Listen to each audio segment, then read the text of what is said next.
बढ़ते हैं आगे। आपको बताएं, शेख हसीना को सजाए मौत पर बांग्लादेश में विरोध हो रहा है। शेख हसीना की पार्टी ने लॉकडाउन की घोषणा कर दी है। ढाका में यातायात सामान्य से भी कम दिखाई दिया है। हसीना की सजा मिलने पर आवामी लीग ने विरोध किया है। कोर्ट ने शेख हसीना को फांसी की सजा सुनाई थी। तो आपको बता दें, बांग्लादेश की राजधानी ढाका में मंगलवार को यातायात सामान्य से कम दिखाई दिया, क्योंकि अपदस्थ प्रधानमंत्री शेख हसीना की पार्टी ने स्थानीय न्यायाधिकरण द्वारा उन्हें मौत की सजा सुनाए जाने के बाद लॉकडाउन की घोषणा की है। तो यहां पर आपको बता दें, बांग्लादेश में जो प्रदर्शन है वो अब तेज होता हुआ, क्योंकि देखिए सजाए मौत की बात कही गई और उसके बाद अब बांग्लादेश में आपको बता दें कि जो स्थिति है पूरी तरह से बदलती हुई नजर आ रही है। और कई जगहों पर आपको बता दें कि सरकार ने साफ कह दिया है कि पूर्व प्रधानमंत्री शेख हसीना के बयानों को पब्लिश ना किया जाए। हाँ, सरकार ने इसके पीछे राष्ट्रीय सुरक्षा का हवाला दिया है। इसके अलावा नेशनल साइबर सिक्योरिटी एजेंसी ने एक प्रेस रिलीज भी जारी किया। कहा गया शेख हसीना अब दोषी और भगौड़ी करार दी जा चुकी हैं। रिलीज के मुताबिक उनके बयानों से देश में हिंसा भड़क सकती है, अशांति फैल सकती है, सामाजिक भाईचारा भी टूट सकता है। दूसरी तरफ अंतरिम सरकार हसीना और पूर्व गृह मंत्री को वापस देश लाने के लिए अब इंटरपोल की मदद ली जाएगी। और आपको बता दें, आईसीटी के प्रोसिक्यूटर गाजी एमएच तमीम ने बताया, विदेश मंत्रालय के जरिए इंटरपोल को फैसले की कॉपी और गिरफ्तारी वारंट भेजेंगे ताकि उन्हें बांग्लादेश वापस लाया जा सके।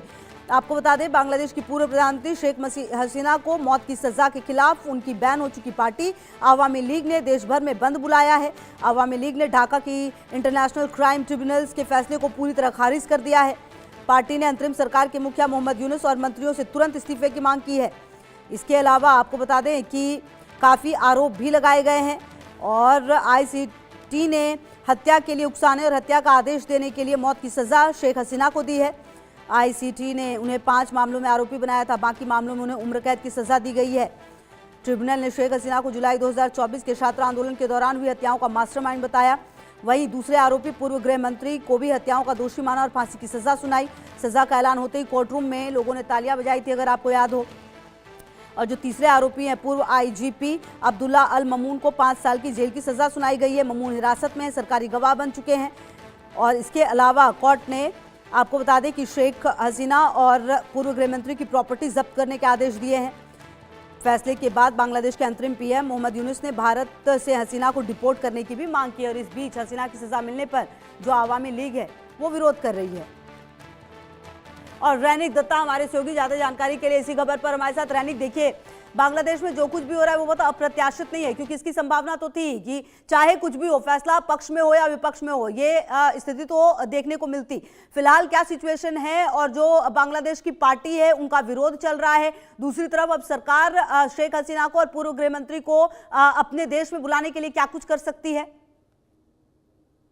हाँ, एकदम देखिए, ये जो स्थिति तैयार हुआ है ये होना ही था, क्योंकि बांग्लादेश में जो रायदान था वो फैसला शेख हसीना के पक्ष में आया या विपक्ष में आया, प्रोटेस्ट होना ही था। और वैसा एक प्रोटेस्ट बांग्लादेश में देखने को मिल रहा है। कल दिन भर भी जो प्रोटेस्ट वो देखने को मिला था। बीएनपी की तरफ से बंद का ऐलान किया गया था, बांग्लादेश बंद का ऐलान किया गया था। उसको लेकर भी प्रोटेस्ट जो है वो ढाका में देखने को मिला और बहुत सारे जगह पर देखने को मिला है। और इसके साथ साथ ही बांग्लादेश का इंटरिम गवर्नमेंट वो अभी लगे हैं कि किसी भी हालात पर शेख हसीना को देश में वापस ले आया जाए, क्योंकि अगर देखा जाए तो शेख हसीना को ये जो सजा दिया गया है, इस सजा का अगर अपील करना चाहे शेख हसीना तो उनको सरेंडर करके अरेस्ट होने के बाद कोर्ट में अपीयर होकर उनको ये सजा के खिलाफ में अपील करना पड़ेगा। सजा को सही तरीके से फिर से जांच करने के लिए अपील करना पड़ेगा।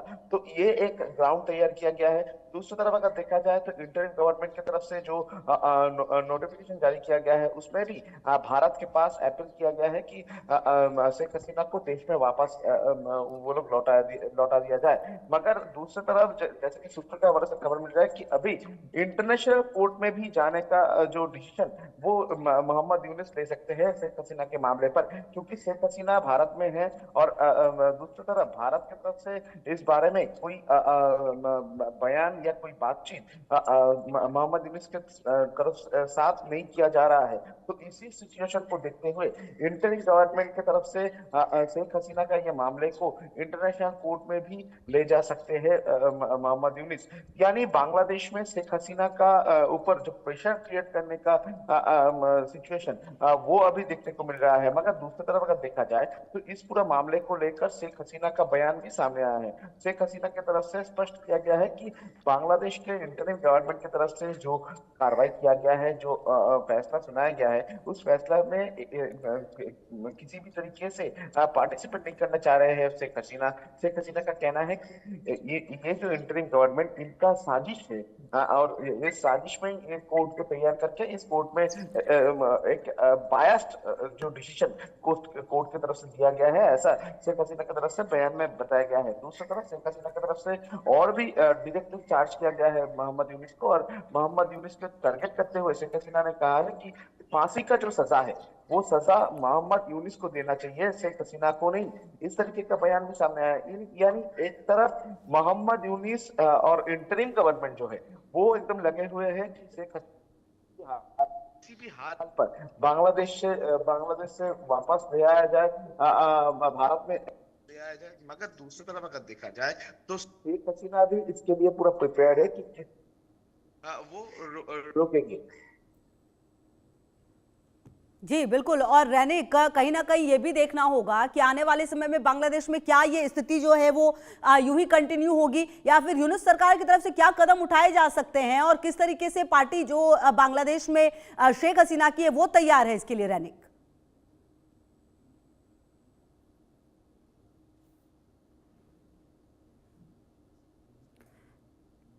रैनिक का सवाल ये भी उठ जाता है कि अब यूनुस सरकार किस तरीके से जो ये पूरा फैसला आया है उसके खिलाफ अब काम करेगी, और दूसरी बात ये कि आवामी लीग कितनी तैयार है। क्योंकि आप देखिए ना रैनिक, जब से ये कुछ हुआ है आवामी लीग के पार्टी के लोगों को चुन चुन कर कई जगहों पर मारा गया है, उनके साथ हिंसा हुई है।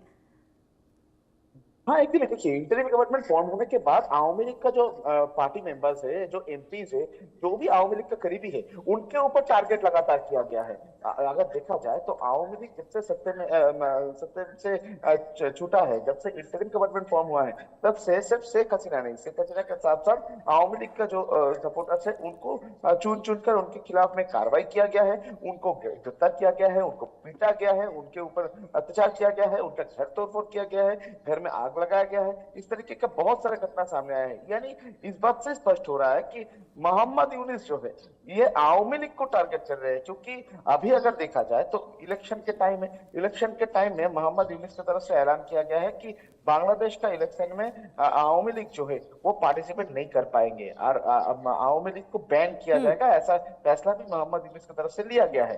तो ठीक इसी सिचुएशन में शेख हसीना के ऊपर फांसी का सजा, आवामी लीग को बैन करना, तो इस बात से स्पष्ट है। बिल्कुल रैनिक, आगे रहेगी लगातार नजर की बांग्लादेश में क्या कुछ स्थिति और नजर आती है। फिलहाल शुक्रिया आपका इन तमाम जानकारियों के लिए।